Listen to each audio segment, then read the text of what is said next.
ফরিদপুরের সালথা উপজেলার সোনারাঙ্গা গ্রামে প্রবেশের জন্য নেই কোনো রাস্তা। ধান ক্ষেতের ভেতর দিয়েই করতে হয় আসা যাওয়া।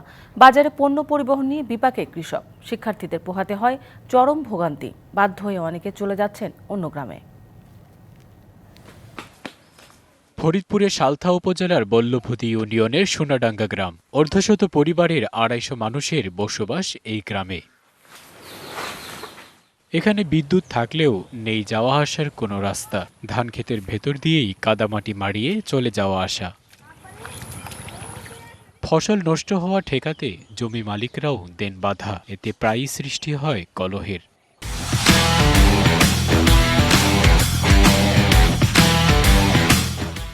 ওই গ্রামে মনে করেন ধান ক্ষেতের ভিতর দিয়ে কাদার ভিতর দিয়ে যাওয়ার কারণে দেখা যায় একটা আত্মীয় স্বজন বা বিয়ে শাদী করার জন্য যে একটা মানুষ আসবে, এইটা বর্তমান হচ্ছে না।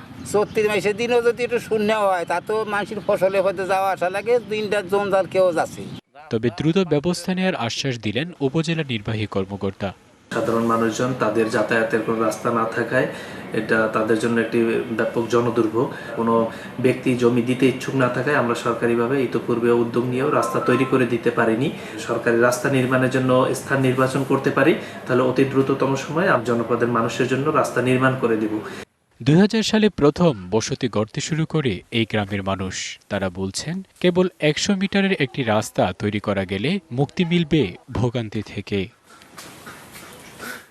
DBC news desk.